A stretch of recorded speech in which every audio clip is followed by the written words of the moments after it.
Selamat bertemu kembali dengan kami di Jemaat Fisdak. Di acara ibadah kita pada saat ini, kita bersyukur kepada Tuhan karena saudara-saudari sekalian sudah dapat bergabung bersama-sama untuk mempelajari firman Tuhan. Dan kekuatan yang pasti tentunya akan selalu kita peroleh pada saat kita mempelajari firman Tuhan. Seperti biasa kita akan mendengarkan satu lagu pujian, dan kemudian doa buka yang akan dibawakan oleh Saudari Lucy yang akan berdoa dari California untuk kita semua dalam pembukaan acara ibadah kita pada saat ini. Silakan, Dek.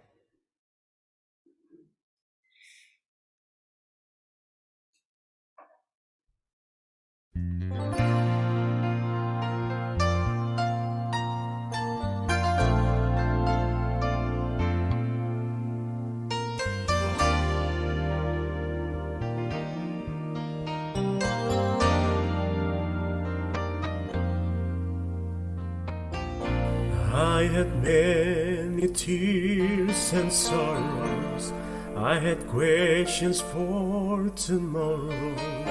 There've been times I didn't know right from wrong. But in every situation, God gave blessed consolation, that my trials come to only make me strong. Through it all,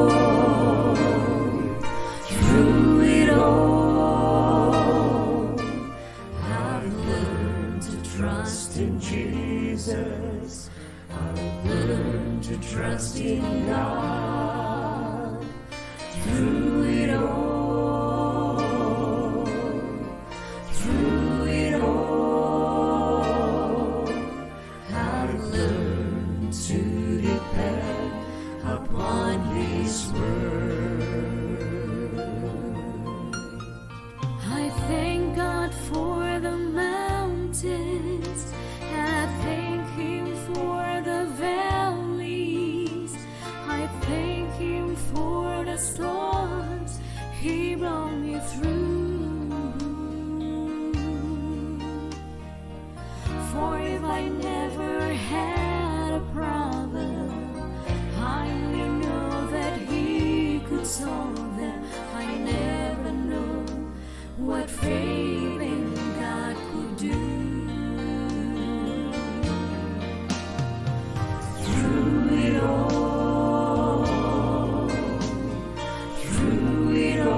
Melalui segala sesuatu kita tentunya dapat tetap bergantung kepada firman Tuhan. Itu adalah inti lagu yang dibawakan oleh The Siblings, anak-anak dari almarhum pendeta Tambanon yang sudah membawakan satu lagu yang begitu indah bagi kita semua. Kami dari Jemaat Fisdak ingin mengucapkan terima kasih kepada anak-anak pendeta Tambanon yang sudah membawakan lagu-lagu pujian tersebut. Baik, kita akan mengikuti doa buka yang akan dibawakan oleh Saudari Lucy. Silakan, Saudari Lucy.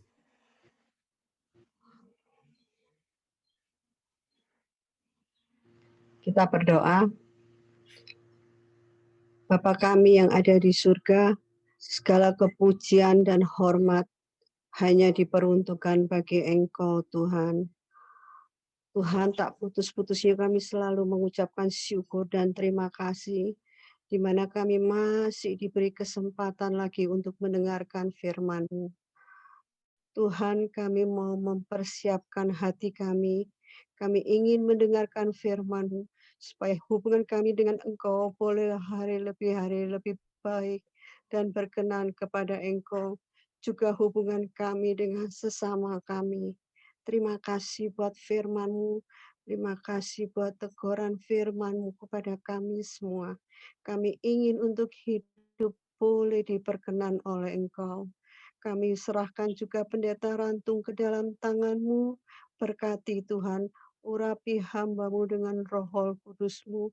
Juga untuk kami semua yang mendengarkan, Engkau mohon supaya kami boleh mengerti akan firman-Mu, kami boleh melaksanakan firman-Mu, dan kembali nama-Mu boleh dipuji dan dipermuliakan.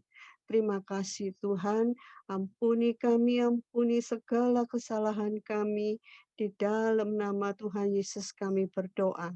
Amin. Amin. Terima kasih banyak dari Lucy yang sudah membawakan doa buka. Baik saudara sekalian, seperti biasa saya akan membagikan pelajaran kita. Dan seperti biasa kita akan membaca, ya, kita akan membaca apa yang telah dituliskan oleh penulis pelajaran Sekolah Sahabat kita sehubungan dengan pelajaran kita di minggu yang ke-6. Ya, kita menemukan istirahat dalam ikatan keluarga. Dan kita lihat bagaimana telah terjadi penyelewengan fungsi di rumah atau dysfunction in the family yang kita sudah lihat di saat itu terjadi kepada Yusuf pada saat dia merasakan atau mendapatkan akibat daripada penyelewengan fungsi atau disfungsi atau dysfunction in the family yang dia alami. Dan namun demikian, walaupun ada hal-hal yang telah terjadi di dalam keluarga kita, ya, ada yang mungkin orang tua kita telah lakukan, atau keluarga kita telah salah lakukan, tetapi tetap pilihan terakhir itu ada di dalam diri kita masing-masing. Itulah sebabnya masing-masing kita akan memilih, ya, terlepas dari mungkin apa pilihan orang tua kita, ayah, ibu kita, atau saudara-saudari kita, masing-masing kita akan memilih, dan itulah inti daripada pelajaran kita pada malam hari ini, memilih arah yang baru. Choosing a new direction. Mungkin direction keluarga kita itu sudah ke kanan, ya, sudah menyimpang dengan kata lain. Tapi mari kita kembali ke jalur yang Tuhan kehendaki untuk kita lakukan. Mari kita baca pelajaran Sekolah Sahabat kita. Yusuf membawa rasa sakit, hubungan yang rumit, dan kecemasan bersamanya saat dia melakukan perjalanan ke Mesir, di mana dia akan dijual sebagai budak. Itu bukan perjalanan yang menyenangkan saat dia berusaha menahan air mata, karena sedih sekali, ya, dia datang untuk bersuka cita berjumpa dengan saudara-saudaranya, tapi justru dia apa? Ujung-ujungnya dia dijual sebagai budak dan akan dibawa ke Mesir. Pena inspirasi, ya, buku Alfa dan Omega mengatakan, sementara itu Yusuf bersama-sama dengan orang-orang yang telah membelinya sedang berada dalam perjalanan ke Mesir. Apabila kafilah atau rombongan itu berjalan ke arah selatan menuju ke perbatasan Kanaan, anak muda itu, Yusuf, dapat melihat di kejauhan bukit-bukit yang di dekatnya terdapat kemah ayahnya. Dengan rasa pedih dia menangis, memikirkan ayahnya yang penuh kasih itu sedang berada dalam kesunyian dan penderitaan. Sekali lagi peristiwa di Dotan terlintas dalam pikirannya. Dia melihat saudara-saudaranya yang marah dan merasakan pandangan mata yang kejam yang diarahkan kepadanya karena kecemburuan mereka yang begitu hebat tentunya kepada Yusuf. Kata-kata hinaan yang menusuk sebagai jawab terhadap bujukannya mengiang kembali di telinganya. Dia katakan, tolong saya, tolong kakak. Dia minta supaya dia dapat dikeluarkan dari lubang sebelum dia dijual. Tapi justru gantinya pertolongan, dia mendapatkan kata-kata hinaan yang menusuk. Ya, kata-kata yang menusak. Dengan hati yang gentar, Yusuf memandang ke hari-hari yang ada di depannya. Betapa besar perubahan keadaan yang terjadi dalam hidupnya. Dari seorang anak yang dikasihi, menjadi seorang budak hina dan tidak berdaya. Terpencil dan tanpa sahabat. Apakah yang akan menjadi nasibnya di negeri asing yang sedang ditujunya itu? Untuk satu waktu tertentu, Yusuf menyerah kepada perasaan sedih dan gentar yang tidak dapat ia kendalikan, yang tidak dapat dikendalikan. Kemudian, pikirannya tertuju kepada Allah yang disembah ayahnya. Pada masa kanak-kanaknya dia telah diajar untuk mengasihi dan takut kepada Allahnya. Sering pada waktu di kemah ayahnya, dia mendengarkan cerita tentang khayal yang dilihat oleh Yakub pada waktu Yakub melarikan diri dari rumahnya sebagai seorang buangan. Dan sekarang, segala pelajaran-pelajaran yang indah ini dengan jelas memenuhi pikirannya. Yusuf merasa bahwa Allah leluhurnya itu akan menjadi Allahnya. Akan menjadi Allahnya. Pada saat itu, di sana dia telah menyerahkan dirinya dengan sepenuhnya kepada Tuhan. Dan dia berdoa agar penjaga Israel itu akan menyertai dia di tempat pembuangannya. Ellen White, Alpha dan Omega jilid 1 halaman 247. Gantinya dia mengeluh, gantinya dia mempersalahkan Tuhan. Kenapa engkau biarkan ini terjadi kepadaku? Kenapa? Engkau seakan-akan jauh, membiarkan kakak-kakakku membuang aku dan menjual aku sebagai budak. Kenapa Tuhan? Kenapa Tuhan? Kenapa Tuhan? Tetapi Yusuf justru menyerahkan dirinya dengan sepenuhnya kepada Tuhan dan berdoa agar penjaga Israel itu akan menyertai dia di tempat pembuangannya itu. Beberapa budaya di dunia ya, dari zaman dulu hingga sekarang menekankan peran komunitas yang lebih tinggi atas individu.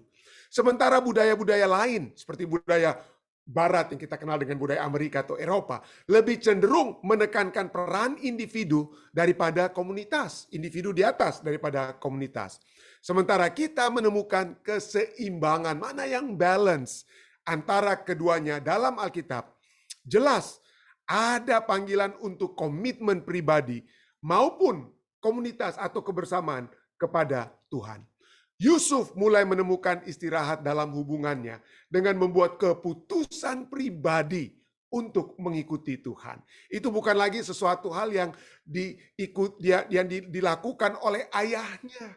Bukan karena bapak leluhurnya adalah anak-anak Tuhan. Tapi sekarang dia memutuskan bukan hanya dari segi komunitas, tapi dari segi pribadi, aku akan memilih Tuhan. Apa yang diajarkan ayat-ayat berikut ini tentang komitmen pribadi yang masing-masing kita harus buat. Seperti yang telah dibuat oleh Yusuf. Ulangan 4 ayat 29.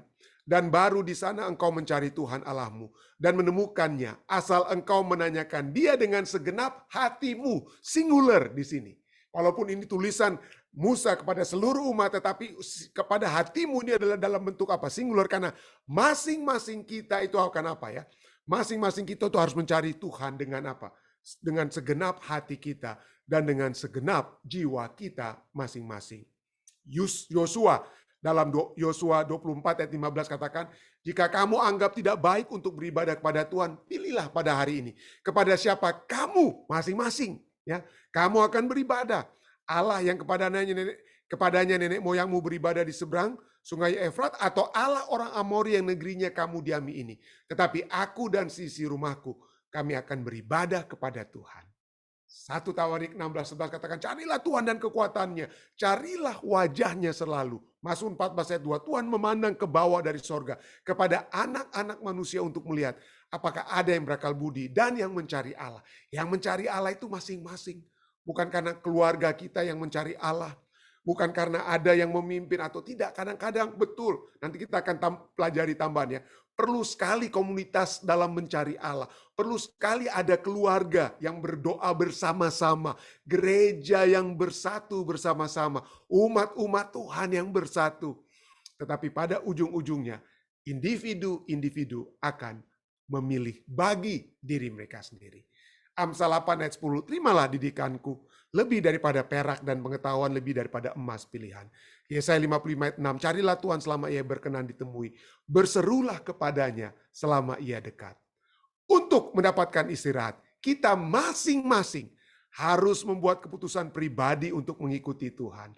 Bahkan jika nenek moyang kita adalah raksasa spiritual, iman dan spiritual itu tidak ditransmisikan secara genetik. Jadi walaupun siapapun, walaupun ayah saya adalah seorang pendeta, kakek saya adalah seorang pendeta, itu bukan menjadi jaminan bahwa saya akan selamat. Tidak ya. Tuhan, pelajaran ini cukup indah ditulis oleh penulis kita ya. Ingat dikatakan, Tuhan hanya memiliki anak-anak. Tuhan hanya memiliki anak, tapi bukan cucu. Jadi kita semua ini adalah anak-anak Tuhan, bukan cucu-cucu Tuhan ya. Dengan kata lain, masing-masing itu akan apa ya? Memiliki keputusan yang harus kita ambil sendiri kepada Tuhan. Mengapa penting setiap hari, bahkan setiap saat, di setiap hari, untuk memilih, untuk menyerahkan diri kepada Tuhan? Apakah yang terjadi ketika Anda tidak melakukannya? Nah, pelajaran kita ini sekali lagi menekankan, ya, baik dari segi positif atau negatif. Positif artinya, negatif artinya seringkali kita melihat keluarga kita yang hopeless. Keluarga kita, waduh bagaimana ini pendeta saya mau bertumbuh. Orang tua saja tidak memimpin dalam peribadatan. Ya, tidak ada renungan pagi, tidak ada renungan malam yang telah diajarkan oleh orang tua kepada kami dan lain sebagainya. Tentu saja idealnya keluarga yang bersama-sama berdoa, gereja yang saling dekat untuk membawa umat-umatnya itu penting ya. Seorang pemimpin, entah itu pemimpin dalam rumah tangga ataupun pemimpin dalam gereja, itu akan memberikan pengaruh yang positif kepada yang berada di bawahnya, entah itu anggota keluarga, anak-anak, ataupun anggota gereja. Seorang imam itu akan menentukan arah perjalanan satu bangsa, satu keluarga, atau satu gereja dengan kata lain. Penting sekali.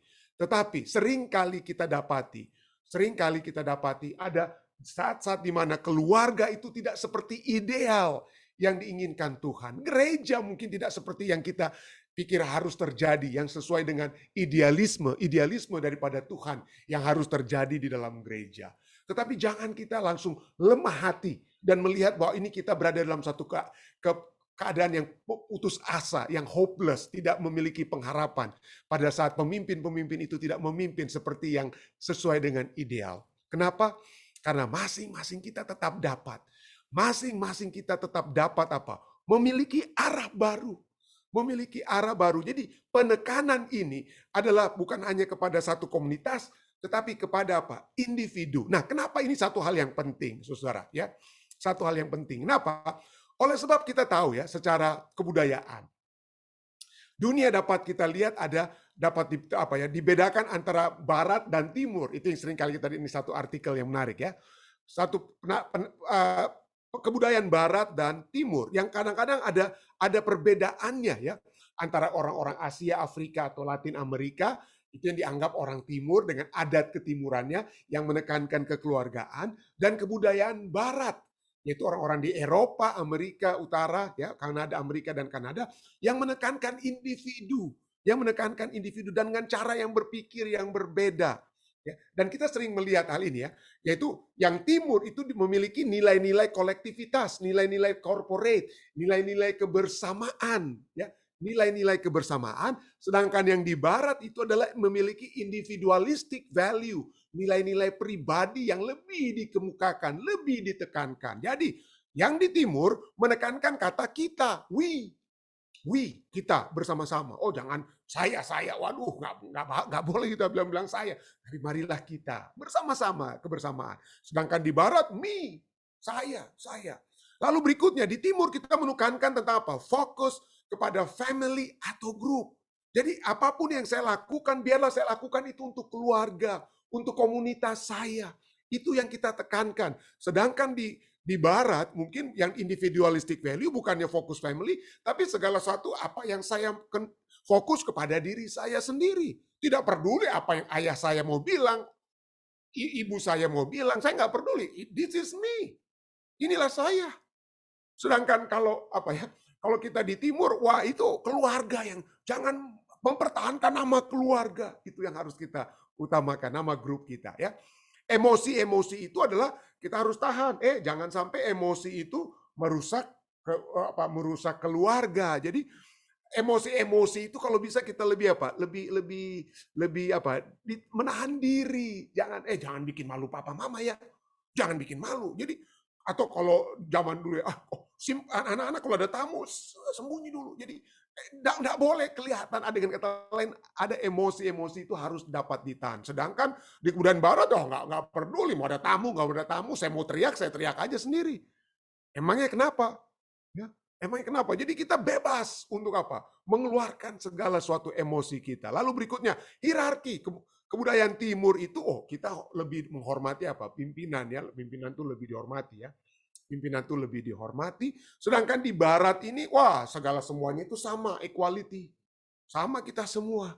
Sama kita semua ya. Conformity, yaitu apa ya? Conformity, kita confirm ya, kita segala sesuatu itu kita coba sesuaikan ya. Segala sesuatu itu kita harus sesuaikan. Mari kita berjalan bersama-sama ya. Segala ide-ide Anda dengan ide saya, ide ayah dan ide anak, mari kita sesuaikan semua. Anak-anak harus sesuaikan idenya dengan. Tapi orang barat bukan, nggak ada persamaan. Unik, mana yang unik? Nggak harus sama dong. Ya, jadi saya bebas untuk pakai pakaian yang berbeda. Kalau di Indonesia, core Indonesia, waduh bajunya sama semua. Di barat nggak ada. Istilahnya mau pakai baju apa aja ya terserah untuk mau jadi anggota core mau menyanyi. Jadi masing-masing tuh punya keunikan apa? Keunikan sendiri. Nggak core batik-batik semua, nggak begitu ya di barat itu. Ya, jadi bukan conformity tapi apa? Uniqueness. Lalu penurutan. Penurutan terhadap apa? Penurutan atau ketaatan kepada yang memiliki otoritas. Sedangkan di barat, nggak ada lagi ya. Challenge itu authority.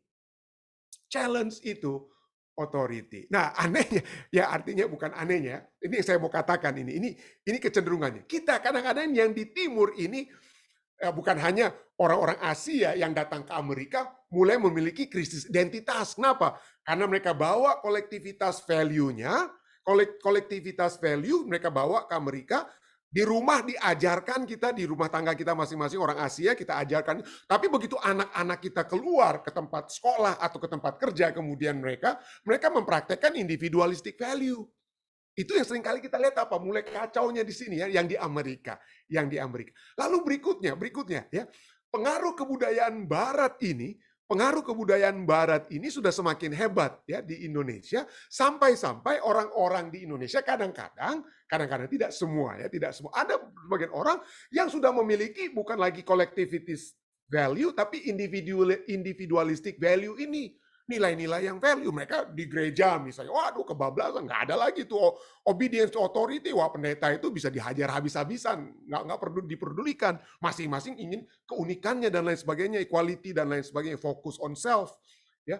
Jadi mulai kacau ya, entah itu di Indonesia yang sudah mengikuti individualistic value atau bahkan di Barat sudah ada yang mulai orang-orang di Barat bahkan mulai melihat kita selama ini terlalu menekankan individualistik. Mari kita kembali kepada collectivist value. Nah, kenapa saya berani katakan demikian? Ya, tidak semua orang Barat itu mau kembali ke nilai-nilai timur ya, corporate, nilai-nilai kebersamaan, tidak ya. Masih banyak, mayoritas masih individualistik, sangat-sangat individualistik. Tetapi dari segi apa? Orang-orang yang beragama, yang teologia, kita lihat mulai ada pergeseran. Kenapa? Ini buktinya. Banyak sekarang buku-buku ya, buku-buku misalnya, yang ditulis oleh orang-orang Barat yang mereka sangat fascinated, mereka sangat tertarik dengan kebudayaan Alkitab. Dan pada saat mereka melihat kebudayaan Alkitab, mereka dapati bahwa nilai-nilai kebudayaan Alkitab itu adalah bukan kebudayaan mereka yang di Barat, tetapi kebudayaan yang ada di Timur. Jadi inilah buku-buku, saya memiliki buku Poet and Peasant Through Present Eye. Saya memiliki buku ini dari Kenneth Bailey. Saya sedang tertarik untuk membeli buku ini, Misreading Scripture with individualist eyes. Jadi mereka ini ya penulis ini Randolph Richard dan Richard James. Richard James itu bukan nama sebenarnya, tapi dia adalah a tent maker. Dialah yang bangun-bangun gereja di Timur Tengah. Jadi dia pakai pseudonym Richard James. Tapi menarik sekali buku ini, saya cuma baca eksepnya karena mereka sekarang mengajak orang-orang di Barat untuk melihat Alkitab dengan mata orang-orang Timur dan mereka tertarik. Dan bagi mereka ini kita harus apa? Kita harus fokus sekarang membaca Alkitab bukan dengan cara berpandang kita orang Barat, tetapi cara berpandang seperti orang Alkitab itu adalah orang-orang di Timur, orang-orang Timur Tengah atau seperti orang Asia. Dan bukan itu saja, bukan hanya cara kita untuk mempelajari Alkitab.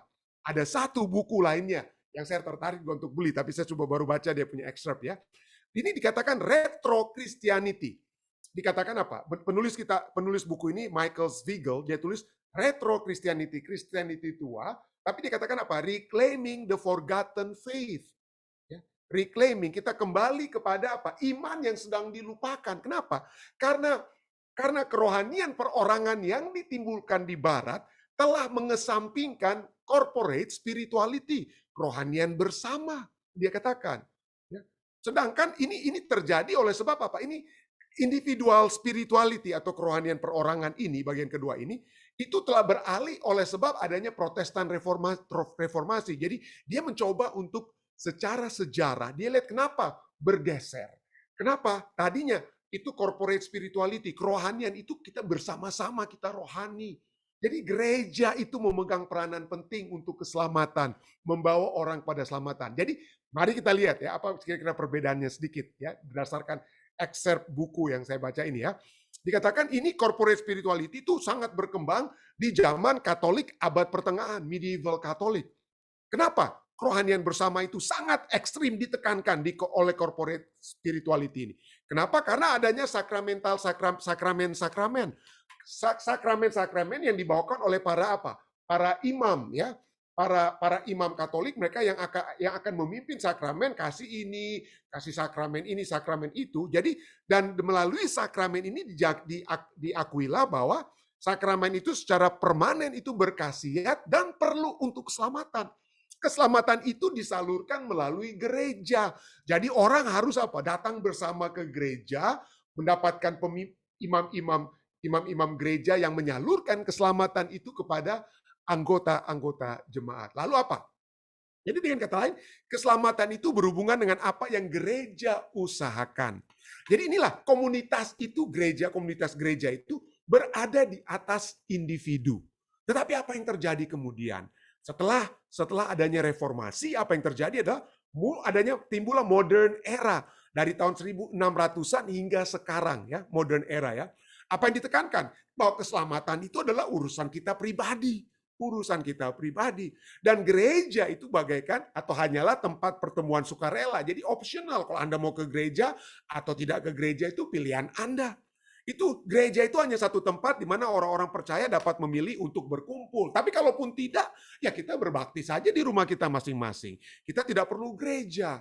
Kita tidak perlu gereja untuk bersama-sama mendapatkan keselamatan. Kita dengan keselamatan yang kita berdoa saja di rumah, belajar Alkitab dan lain sebagainya, cukup itu. Nah, ini dua pandangan ini corporate spirituality yang ekstrim maupun yang individual spirituality yang sangat ekstrim juga, ini bukanlah ajaran Alkitab. Ya. Harus ada balance, harus ada keseimbangan di antara keduanya. Alkitab mengajarkan dua-duanya ini. Bahkan kita sudah bahas sedikit ya, saudara sekalian, kita sudah sempat bahas tentang Galatia 6 ya. Galatia 6 berbicara tentang corporate spirituality. Galatia 6 ayat 1 dan 2 itu berbicara tentang apa? Kita bersama-sama saling menolong dengan pertumbuhan kerohanian kita itu harus bersama-sama kita kerjakan ya. Kita saling menguatkan satu dengan lain. Itulah sebabnya gereja itu masih penting. Pertemuan-pertemuan ibadah itu Alkitab katakan jangan kita Jangan kita terpisah dari pertemuan ibadah. Kenapa? Karena dari pertemuan ibadah itulah kita saling dikuatkan atau saling menguatkan satu dengan yang lain. Galatia 6 ayat 1 sampai 2 katakan, saudara-saudara, kalaupun seorang kedapatan melakukan suatu pelanggaran, maka kamu yang rohani harus memimpin orang itu ke jalan yang benar dalam roh lemah lembut, sambil menjaga dirimu sendiri supaya kamu juga jangan kena pencobaan. Jadi kita saling saling menolong ya, memberikan kekuatan. Nah, kalau kita sendirian di rumah hanya nonton live stream, ya nggak ada kekuatan ya. Istilahnya kita cuma dengan diri kita sendiri dan tablet ataupun cellphone yang untuk menonton menonton acara ibadah. Tapi kita perlu bersama-sama dalam satu jemaat, dalam satu komunitas. Kenapa? Karena ayat 2 katakan bertolong-tolonglah menanggung bebanmu. Ya. Pada saat kita berbakti bersama, kita bisa berdoa bersama secara face to face, Kita bisa mengemukakan mungkin masalah-masalah yang kita hadapi dan lain sebagainya. Jadi disitulah kita apa? Memiliki corporate spirituality. Kerohanian itu dapat ditumbuhkan saat kita bersama-sama. Ya, pada saat Yesus naik ke surga, apa yang terjadi dengan murid-muridnya? Mereka hidup bersama-sama, saling menguatkan satu dengan yang apa? Saling menguatkan satu dengan yang lain. Tapi ayat berikutnya, ayat yang ketiga sampai 5 itu justru menekankan bukan lagi corporate spirituality, tapi individual spirituality. Jadi dua-duanya itu harus kita gabung, saudara. Kita masuk gereja bersama-sama, tetapi kita harus ingat bahwa keselamatan kita itu bukan dari gereja, bukan dari pemimpin gereja. Walaupun mereka membantu kita untuk dapat dikuatkan, dapat firman Tuhan, tapi keselamatan kita itu bukan karena kita sudah masuk gereja pasti selamat, bukan karena pendeta Rantung sudah khotbah maka saya pasti selamat. Tidak. Bagaimana saya secara pribadi mengaplikasikan firman Tuhan dari apa yang saya dengar di gereja, itulah sebabnya individual spirituality itu masuk di sini. Galatia 6 ayat ketiga dan kelima. Kita sudah lihat corporate spirituality ayat 1 dan 2. Ayat 3 dan 5 daripada Galatia 6 itu berbicara tentang individual. Katakan apa? Sebab kalau seorang menyangka bahwa ia berarti, padahal ia sama sekali tidak berarti, ia menipu dirinya sendiri. Baiklah tiap-tiap orang menguji pekerjaannya sendiri. Tiap-tiap orang. Bukan kita semua bersama-sama menguji pekerjaan. Tidak. Tiap-tiap orang menguji pekerjaannya sendiri. Maka ia boleh berbegah melihat keadaannya sendiri dan bukan melihat keadaan orang lain. Sebab tiap-tiap orang, dua kali nih, tiap-tiap orang akan memikul tanggungannya sendiri. Tanggungan khususnya dalam hal apa ya? Keselamatan. Yang harus dia apa? Yang harus dia setelah menerima kasih karunia Tuhan, dia harus tetap berada di dalam keselamatan tersebut. Jadi Alkitab mengajarkan tentang individual spirituality itu di dalam apa? Corporate spirituality itu, kebersamaan itu, komunitas itu membantu individu di dalamnya supaya individu itu betul-betul bisa apa? Bisa terbang, dengan kata lainnya. Bisa apa? Bisa memperoleh sarana di mana kerohanian mereka itu akan semakin berkembang atau meningkat. Tidak heran. Biblical spirituality itu kita bisa lihat ya juga dalam 1 Korintus 3 ayat 10 sampai dengan 13. Sesuai dengan kasih karunia Allah yang dianugerahkan kepadaku. Aku sebagai seorang ahli bangunan yang cakap telah meletakkan dasar dan orang lain membangun terus di atasnya. Tetapi yang Rasul Paulus katakan aku sudah letakkan dasar. Tapi bukan berarti karena aku sudah letakkan dasar, kamu semua pasti selamat. Tidak. Rasul Paulus katakan apa? Tetapi tiap-tiap orang harus memperhatikan bagaimana ia harus membangun di atasnya. Perlu corporate spirituality itu perlu, tetapi individual spirituality itu harus muncul dari atas apa? Dari atas corporate tersebut. Ya, jadi tetapi tiap-tiap orang harus memperhatikan bagaimana ia harus membangun di atas daripada apa yang Rasul Paulus sudah letakkan ya. Ayat 13. Sekali kelak pekerjaan masing-masing orang akan nampak karena hari Tuhan akan menyatakannya. Sebab ia akan nampak dengan api dan bagaimana pekerjaan masing-masing akan diuji oleh api itu. Jadi masing-masing kita harus melakukan pekerjaan kita. Ya, kitab Roma pasal 8 berbicara tentang karunia roh. Itu bagaikan satu tubuh. Kita perlu masing-masing anggota tubuh ini bekerja masing-masing. Tapi dalam pekerjaan mereka itu membentuk satu apa? Satu komunitas, tapi masing-masing akan apa? Bekerja. Jadi kita harus menghindarkan ekstrim ya. Harus kita menghindarkan ekstrim corporate spirituality. Jangan kita berpikir, aduh, kita apa ya? Sedih sekali pendeta, saya keluarga yang tidak berbakti. Atau saya sedih sekali pendeta, gereja kami ini tidak seperti gereja lainnya dan lain sebagainya. Aduh, kita nggak bisa kita apa begini dan begitu dan lain sebagainya. Tapi jangan keselamatan itu bukan berdasarkan di mana gereja kita berada, atau bahkan bukan berdasarkan saya umat sisa, saya pasti selamat. Saya umat sisa, the remnant church, saya pasti selamat. Well, the remnant church itu perlu, gereja yang kuat itu perlu, tetapi keselamatan itu adalah sesuatu yang kita harus apa ya? Pada saat kasih karunia Kristus sudah menjadi bagian kita, maka kita harus apa? Hidup di dalam kasih karunia itu Dengan apa? Setiap hal yang dapat kita lakukan berdasarkan hubungan kita pribadi dengan Tuhan. Jadi jangan hanya karena umat sisa atau gereja kita, gereja pendetanya bagus, baru kita mau selamat. Tidak. Itu Anda apa? Anda sedang menekankan ekstrim corporate spirituality. Rasul Paulus tegur ini. Yesus pertama-tama ya. Sudah nyatakan itu, sudah tertulis dalam Matius 3 ayat 9 sampai 10 ya. Dan janganlah mengira kamu dapat berkata dalam hatimu, Abraham adalah bapa kami, karena aku berkata kepadamu, Allah dapat menjadikan anak-anak bagi Abraham dari batu-batu ini.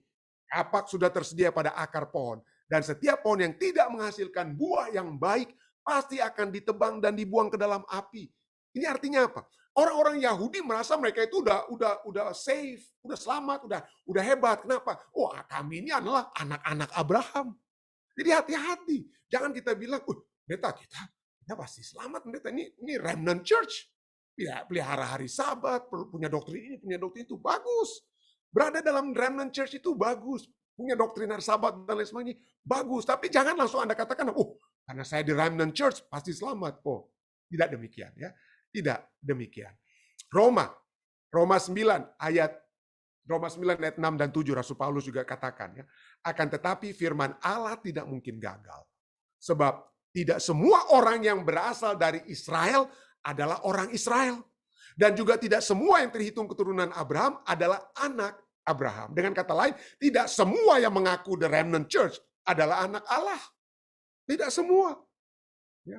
Jadi bukan berdasarkan di mana corporate spirituality kita berasal, tetapi masing-masing kita harus membuat pilihan-pilihan yang terjadi. Keluarga kita pun tidak sesuai dengan seperti ideal. Gereja kita pun tidak sesuai seperti yang ideal.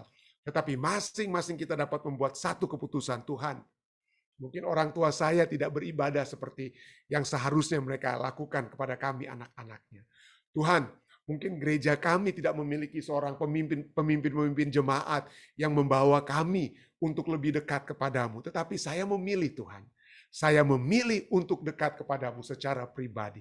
Kalau itu menjadi tujuan kita, maka kita memiliki individual responsibility yang sesuai dengan yang Allah ingin terjadi dalam diri kita. Tidak heran, Yeremia 31 ayat 29-30 katakan apa? Pada waktu itu, orang tidak akan berkata lagi, ayah makan buah mentah dan gigi anak-anaknya menjadi ngilu. Artinya jangan kita pikir, karena ayah saya tidak berbakti, maka saya juga kena apa? Kena getahnya, atau saya kena sakitnya, ngilunya. Jadi apapun ayah Anda, ibu Anda lakukan, kalau Anda bisa merubah direction, arah kehidupan Anda, maka Anda akan memiliki hasil yang lebih baik daripada mereka. Tentu saja ada yang katakan buah akan jatuh tidak jauh dari pohonnya. Tapi kalau ada pohon itu di bawah jurang ya jauh juga ya. Buahnya tersebut jatuh jauh-jauh dengan kata lain ya. Jadi tidak tergantung buah itu jatuh tidak jauh dari pohonnya. Anda bisa berubah. Anda bisa memiliki hal yang berbeda. Ayat 30. Tidak heran katakan apa? Melainkan ya, tidak ada yang berkata ayah makan buah mentah, anak-anak menjadi ngilu. Tapi melainkan setiap orang akan mati karena kesalahannya sendiri. Bukan karena kesalahan ayahnya sendiri. Setiap manusia yang makan buah mentah, giginya sendiri yang menjadi ngilu. Nah, itu yang dinyatakan dalam Yeremia 31 ayat 29 sampai dengan 30. Jadi jangan kita berharap kepada orang lain, tapi biarlah hubungan kita itu dikuatkan pada saat kita mendekatkan diri kita secara individu, secara pribadi dengan Tuhan. Roma 2 ayat 6. Ia akan membalas setiap orang menurut perbuatannya. Setiap orang, bukan setiap jemaat, bukan setiap keluarga, tapi setiap orang menurut perbuatannya. Demikianlah setiap orang, bukan lagi setiap jemaat, setiap keluarga, tidak. Setiap orang di antara kita akan memberi pertanggungan jawab tentang dirinya sendiri, bukan tentang keluarganya, bukan tentang jemaatnya kepada Allah, tetapi kepada apa? Kita akan memberi jawab dari diri kita sendiri. Tapi sekali lagi, kalau kita bisa menjadikan keluarga kita sebagai keluarga yang ideal, jemaat kita sebagai jemaat yang ideal, the remnant church sebagai the church yang betul-betul ideal, itu tentunya akan lebih baik.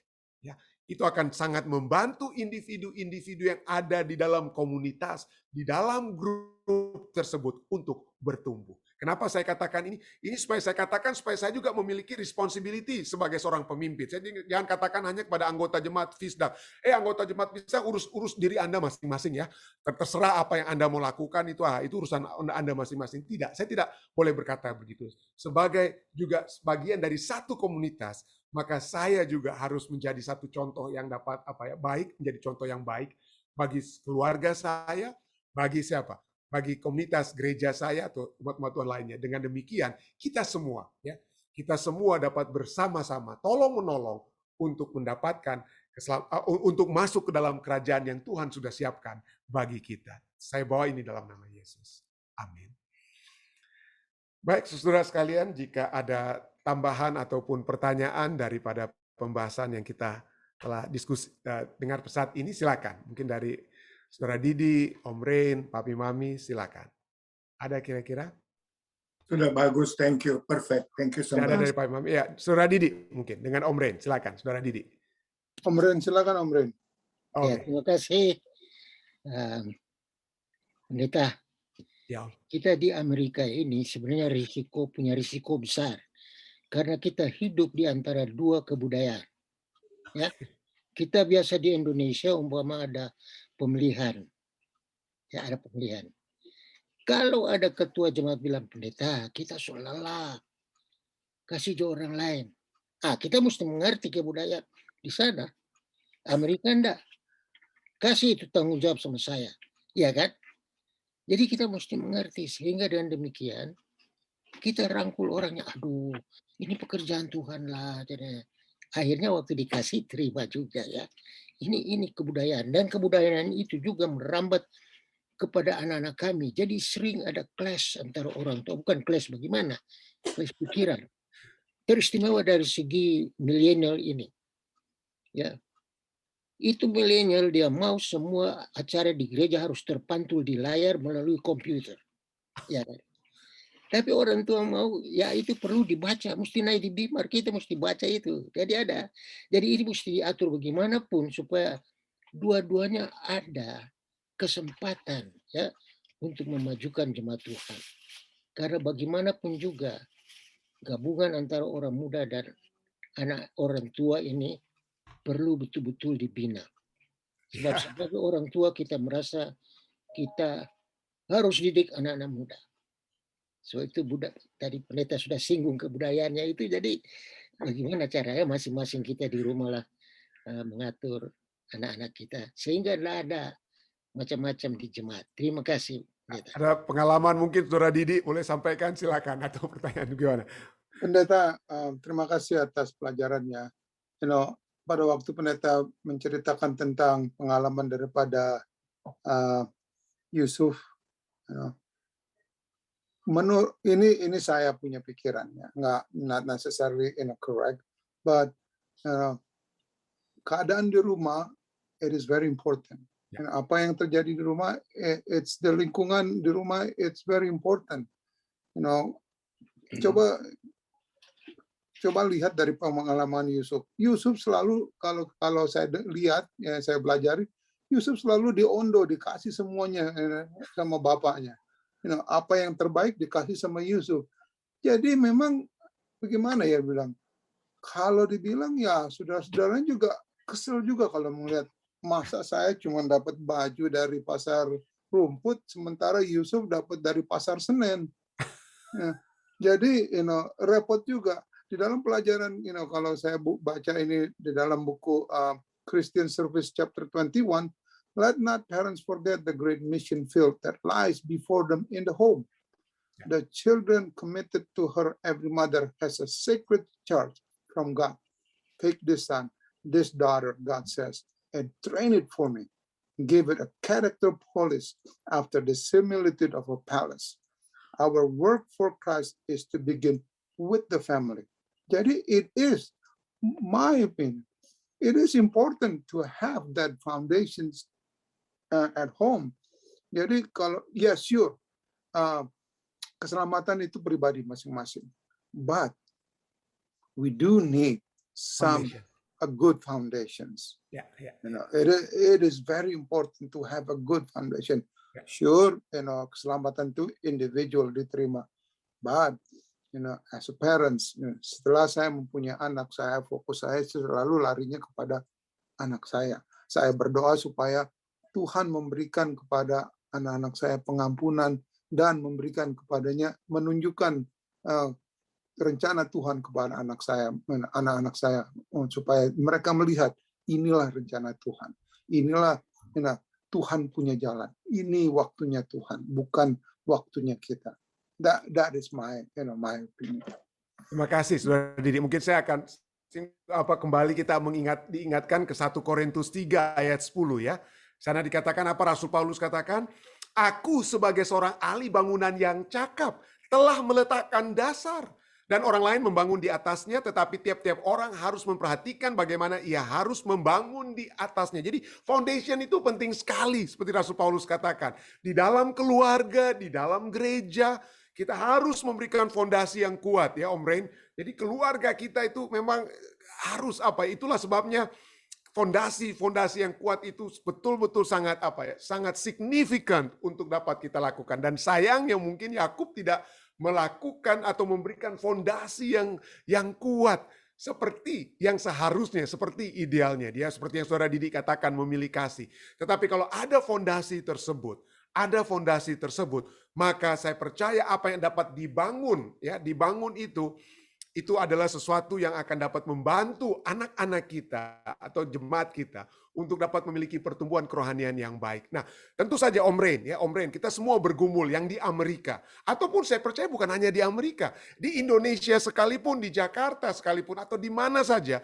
anak-anak muda kita itu pandangannya itu sudah pandangan barat. Yang mereka lihat di YouTube, di TikTok, Instagram, dan lain sebagainya itu udah pengaruh-pengaruh individualistik dari barat. Dan segala sesuatu, ya Instagram, YouTube, dan Instagram, Facebook, bagaimana kita mengekspresikan diri kita sendiri. Individualisme itu sangat diutamakan. Makanya kita Instagram yang Yang instan. Kenapa? Karena kita bisa mengekspresikan wajah kita bisa buat sampai lebih cantik, lebih ganteng dengan segala macam-macamnya dan lain sebagainya. Kita lebih mengekspresikan diri kita. Jadi dengan kata lain, anak-anak muda itu sudah lebih memiliki individualistic values daripada value yang value yang seperti adat-adat ketimuran yang mungkin kita seperti Om Ren bilang yang sebelum milenial dan lain sebagainya. Tetapi sekali lagi, mungkin kita dapat diskusikan dengan anak-anak kita. Well, ini kebudayaan Barat, ini kebudayaan di mana kita berasal, dan ini kebudayaan Alkitab. Jadi kita present kepada mereka, oke? Kita present kepada mereka kebudayaan Barat, kebudayaan Timur, ini kebudayaan Alkitab, apa yang Alkitab katakan, dan disitulah kita bisa mengajak mereka untuk berpikir, ya.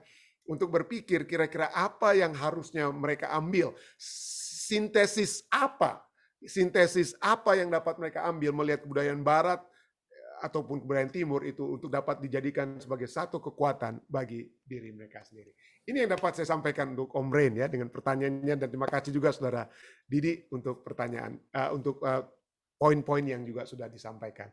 Ada lagi yang lainnya mungkin saudara sekalian, saya tahu, ya silakan Saudari Debbie. Di-unmute dulu ya. Selamat pagi Indonesia, selamat sore malam di Amerika. Terima kasih waktunya. Mau bertanya pendeta terkait dengan soal pernikahan. Apakah kita boleh mengadakan pemberkatan nikah di hari Sabat? Karena ada yang pro, ada yang tidak. Tapi kebanyakan memang yang tidak. Nah, ya. Kalau kita mengadakan pemberkatan hari Sabat, itu efeknya apa dan apakah boleh? Itu aja. Terima kasih. Terima kasih. Jadi institusi yang dianggap dikatakan suci di dalam Alkitab itu hanya dua mungkin ya, Sabat yang suci dan perkawinan yang suci, perkawinan yang kudus, Sabat yang kudus. Ya, jadi sama-sama kudus, tidak ada salahnya. Nah, tapi masalahnya tentu saja pada saat kita berbicara tentang pernikahan itu, kita sedang berbicara tentang apa ya? Persiapan, tentang yang memasak, atur ini, atur itu, dan lain sebagainya. Sehingga gantinya kita fokus kepada kekudusan hari Sabat, kita kepada kekudusan bagaimana mencoba untuk membuat acara yang baik dan lain sebagainya. Itu yang mungkin menjadi masalah. Tetapi ada sahabat misionari saya di Filipina ya. Dia menikah pada hari Sabat. Kapan? Sabat pagi jam 5. Jadi bagaimana mereka pernikahannya waktu dia masih muda ya. Jadi mereka pergi ke gereja jam 5 pagi. Lalu kemudian mereka keluar cuma makan apa? Ya mungkin pada saat itu biaya yang kurang. Jadi mereka cuma makan apa? Minum air panas dan susu dan penggal-penggalan roti. Tidak perlu persiapan yang banyak, tidak perlu ada dekorasi yang hebat, tidak perlu sewa gedung, tidak perlu macam-macam. Mereka hanya jam 7 pagi sudah selesai pernikahan mereka. Ya, jadi tidak ada yang menjadi masalah. Nah, ini bukan hanya tentang pernikahannya. Itulah sebabnya Nyonya White juga katakan sehubungan dengan hari Sabat, makanan kita pada hari Sabat itu kalau bisa yang sederhana, yang simple dan sederhana. Kenapa? Supaya jangan kalau ada pendeta lagi khotbah, ibu-ibu sedang memasak dan lain sebagainya. Itu yang tidak diinginkan. Jadi prinsip-prinsip itu yang harus kita lihat, bahwa prinsip hari Sabat itu adalah kita mengkhususkan hubungan kita dengan Tuhan, bukan hubungan kita dengan hubungan kita dengan tukang foto, tukang fotonya hadir, tukang dekorasinya sudah buat ini, tukang masaknya sudah buat itu hubungan kita dengan Tuhan. Itulah sebabnya kalau pertanyaannya, kalau kira-kira apakah pada hari Sabat perkawinan itu orang akan ingat Tuhan secara penuh atau mau ingat apa yang belum dibuat untuk perkawinannya, itu yang rame. Tapi kalau kita bisa menjawab pada hari Sabat sekalipun dalam acara pernikahan kita tetap masih bisa beribadah kepada Tuhan, fokus kepada Tuhan, seperti sahabat misionari kami itu yang menikah berapa puluh tahun lalu pada hari Sabat, then go ahead. Karena sama-sama pernikahan yang kudus. Itu yang dapat saya sampaikan ya, secara singkat pada saat ini, Saudari Debbie. Ya, mudah-mudahan ada yang mau tambahkan bukan dengan pernikahan hari Sabat. Ya, silakan, mungkin ada follow up question-nya. Begini, pendeta, maaf, ada teman dia mau mengadakan pemberkatan, lalu saya memberikan saran seperti itu. Dia menjawab, apa bedanya pernikahan, pemberkatan maksudnya ini ya Pak Pendeta, bukan pesta. Dia maunya pemberkatan aja di gereja hari Sabat. Dia bilang, apa bedanya pemberkatan di gereja dengan orang meninggal dibawa ke gereja, ya hari Sabat juga. Itu kesibukannya orang meninggal juga sama. Panggil fotografer, panggil ini dan segala macam itu, makanya pendeta. Terima kasih. Kalau sampai persiapannya itu tidak memberatkan, dengan kata lain ya, kita di jemaat kami, di jemaat Fisdak ya, kami ada kan pernikahan pada hari Sabat, terus terang ya. Tapi makanannya itu adalah makanan seperti makanan potluck begitu yang kita bawa ya. Jadi cuma ada upacaranya itu kita adakan itu sesudah acara khotbah. Sesudah acara khotbah kita langsung dengan acara acara pemberkatan, lalu kita kayak makan bersama, makan potluck. Tidak ada perlu persiapan-persiapan yang seperti saya katakan. Itu bagi saya pribadi itu tidak melanggar ya, secara pribadi ya. Saya mungkin interpretasi saya mungkin berbeda dengan orang lain, tapi bagi saya kalau kita tidak mengganggu kesucian hari Sabat, kalau kita tidak menjadikan itu sebagai hari yang menjadi beban karena harus memasak ini, bikin itu, dan lain sebagainya. Tapi itu sebagai hari kesukaan dengan fokus kita kepada Tuhan, then go ahead. Ya. Tidak ada masalahnya. Karena itu adalah, pernikahan itu adalah satu institusi suci seperti Sabat yang suci. Tidak ada dosanya di pernikahan tersebut. Ya. Itu yang dapat saya tambahkan. Oke, ya terima kasih. Ada lagi yang lainnya mungkin? Pendeta, saya ada pertanyaan, Pendeta. Oke, silakan, Dek. Kalau misalnya tentang memilih arah baru itu kan seperti tadi dijelaskan itu dari sudut pandang orang tuanya. Bagaimana dari sudut pandang anak, Pendeta? Pada saat mungkin orang tuanya yang belum terlalu dekat dan anaknya ini sudah memilih untuk mengambil jalan yang benar. Bagaimana caranya anak itu agar tetap bisa mengambil jalan yang benar tapi tetap menghormati orang tuanya gitu, Pendeta. Kalau misalnya, karena kan seperti waktu teman-teman kuliah di UNAI gitu, akhirnya mereka mengambil keputusan untuk menerima Yesus, tapi orang tuanya tidak setuju gitu, Pendeta. Jadi tetap menghormati orang tua, tapi tetap mengambil jalan yang benar. Bagaimana caranya, Pendeta? Jadi apa yang Yesus katakan tentang kepada siapa yang harus menjadi fokus utama kita. Sampai Yesus harus katakan, aku datang bukan untuk membawa damai, tapi membawa pedang. Aku memisahkan antara ayah dan anaknya. Ya, anak-anak dengan orang tuanya, dan ini adalah karena Yesus ingin menunjukkan fokus kita itu atau siapa yang kita pilih yang terutama ya. Betul, kita harus menghormati orang tua kita, tetapi di atas orang tua kita adalah Allah kita, dan Allah kita itu harus mendapatkan tempat yang pertama dan yang terutama. di dalam pilihan-pilihan yang harus kita ambil. Dan itulah sebabnya, kalau tentu saja idealnya adalah pada saat seorang anak seperti tersebut, dia sudah mendapatkan kebenaran, maka dia tentunya rindu untuk mengajak orang tuanya bersama-sama berada dalam kebenaran tersebut dan berada bersama-sama dalam kerajaan surga tentunya. Maka dia akan terus berusaha untuk mengajak orang tuanya itu untuk memiliki juga satu keyakinan yang satu keyakinan yang sama. Tapi apabila orang tua itu menolak, maka jika ada dua pilihan antara orang tua dan Allah atau orang tua dan Yesus, maka Yesus sudah jelas-jelas katakan, pilih aku, bukan pilih orang tuamu. Ya, itu yang dikatakan oleh firman Tuhan, Dek. Terima kasih. Mungkin ada yang mau tambahkan sehubungan dengan pertanyaannya, Dek? Ya.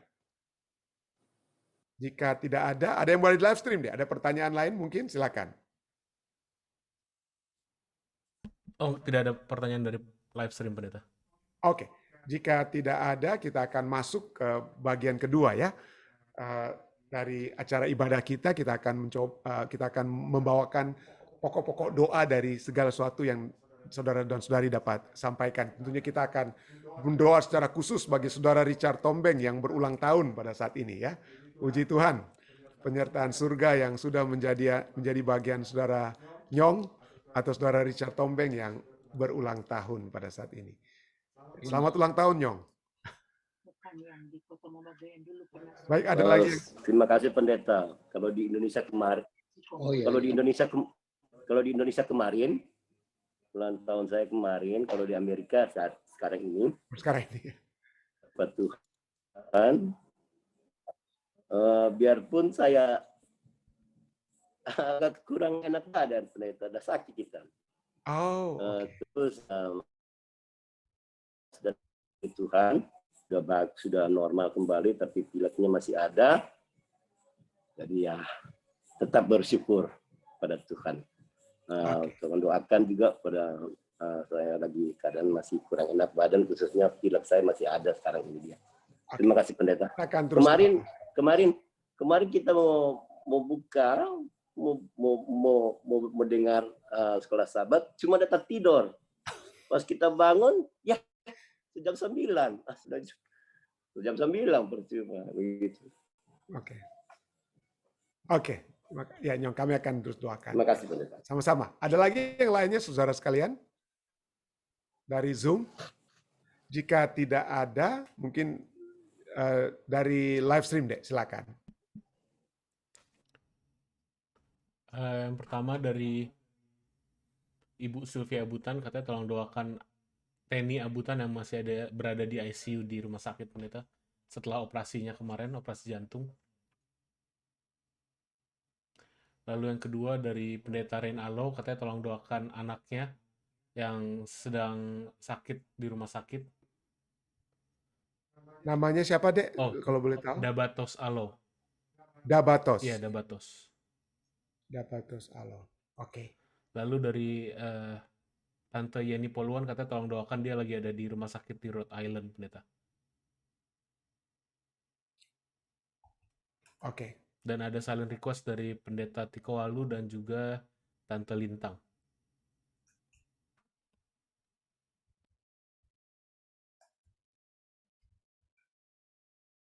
Oke. Ada lagi dari saudara? Jika tidak ada, tentunya kita dapat bersatu tentunya dalam doa kita seperti kita sudah ketahui bersama juga ya. Doa-doa juga akan dibawakan oleh tim doa dari Jemaat Fisdak. Oke, baik saudara sekalian, mari kita bersatu dalam doa. Bapa yang penuh kasih dalam takhta kerajaan surga, terima kasih Tuhan pada malam hari ini kembali kami dapat mempelajari, walaupun adalah satu hal yang ideal apabila komunitas itu adalah komunitas yang membawa setiap anggota komunitas tersebut, entah keluarga atau gereja, ke dalam satu hubungan yang lebih kuat dengan Engkau.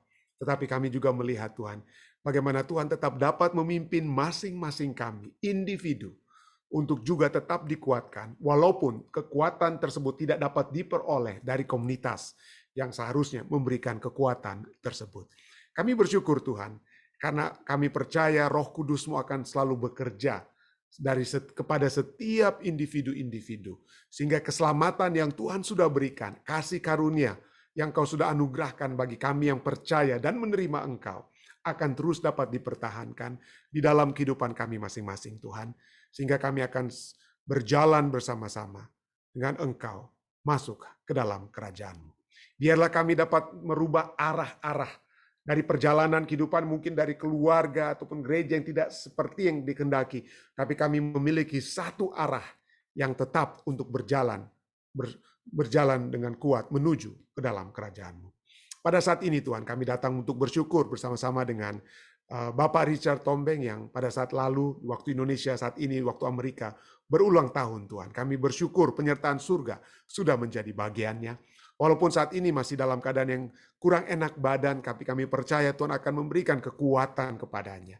Tuhan akan memberikan kesehatan yang sempurna, yang dapat menjadi bagian Saudara Richard Tombeng. Kami juga berdoa bagi kekuatan surga, bagi keluarga-keluarga yang berduka saat ini oleh sebab kehilangan kekasih-kekasih mereka. Hamba-Mu ingin berdoa bagi keluarga besar Lintu Uran Tuhan, yang berduka pada saat ini oleh sebab Tuhan sudah mengizinkan Bapak Linturan, Sir Lintu Uran, Wempi Linturan untuk beristirahat Tuhan. Kami berdoa kiranya Tuhan dapat memimpin keluarga anak-anak Tuhan dengan keluarga mereka masing-masing Tuhan. Kami berdoa kiranya Sharon dan keluarganya, Krista dan keluarganya di Colorado akan selalu juga memperoleh kekuatan yang pasti yang Tuhan akan selalu berikan kepada mereka menghadapi hari-hari yang sulit ini Tuhan. Kami juga berdoa bagi permohonan-permohonan doa yang sudah dibawakan. Kami ingin terus berdoa bagi Tante Yeni Poluan yang saat ini berada di rumah sakit di Rhode Island. Kami berdoa Tuhan, jamahlah dia. Berikanlah kekuatan yang pasti kepada Tante Yeni. Dia tidak akan lemah menghadapi tantangan kesehatan yang dia sedang alami pada saat ini. Hal yang sama juga kami ingin berdoa bagi Dabatos Alo, anak daripada pendeta Rain Alo, juga yang dalam keadaan sakit pada saat ini. Jamahlah beliau Tuhan. Dan biarlah dengan kesembuhan yang Tuhan berikan kepadanya, maka keluarga Alo, keluarga besar ini akan bersuka cita terus di dalam Tuhan.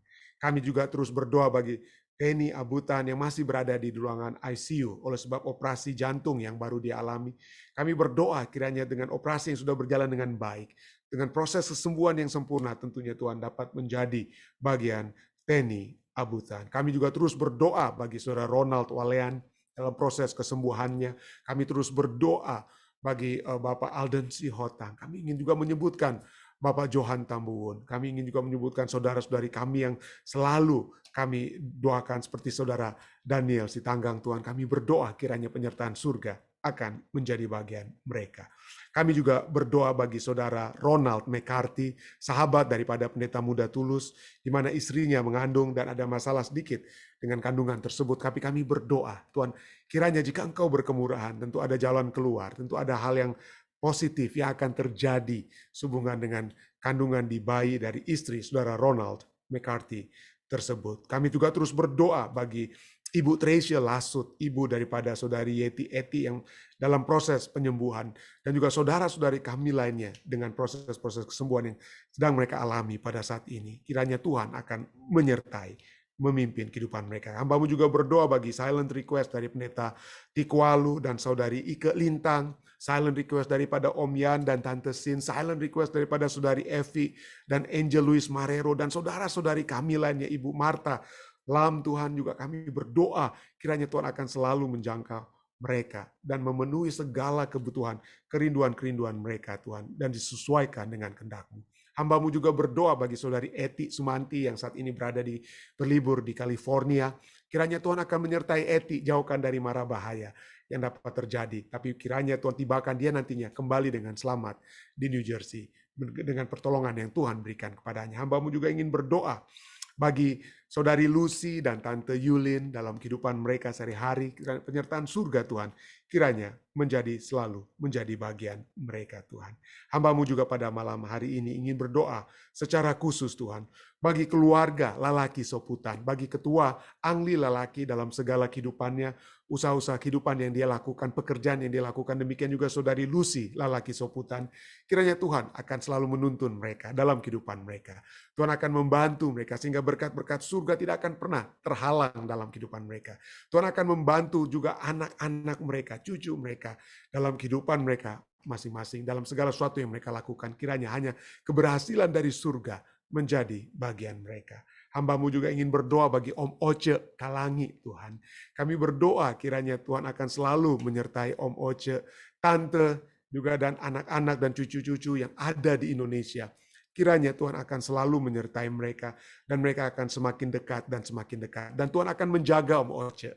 Jauhkan dia dari penyakit apapun Tuhan, biarlah dia tetap dapat berkarya, biarlah dia tetap bekerja dengan kesehatan yang Tuhan berikan kepada Om Oce Kalangi, Tuhan. Tuhan, ada begitu banyak lagi mungkin permohonan-permohonan yang telah disampaikan, tapi kami mohon Tuhan, kiranya Tuhan mendengarkannya.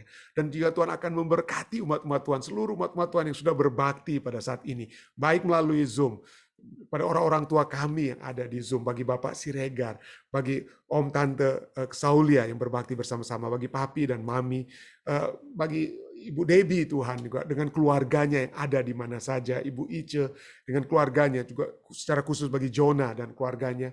Kami berdoa Tuhan, Tuhan akan selalu menjaga kami semua. Tetap kami memiliki kesehatan yang hanya datangnya dari Engkau. Kekuatan rohani yang Tuhan akan selalu limpahkan dalam kehidupan kami. Terima kasih Tuhan, terima kasih. Engkau sudah mendengar, Engkau sudah menjawab doa-doa kami.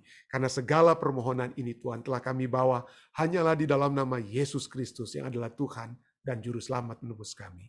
Amin. Sekali lagi terima kasih banyak saudari sekalian yang sudah bergabung dengan kami di Jemaat Fisdak. Sampai bertemu kembali besok di waktu yang sama untuk acara ibadah kita. Tuhan memberkati, stay safe, stay healthy. Tuhan memberkati kita.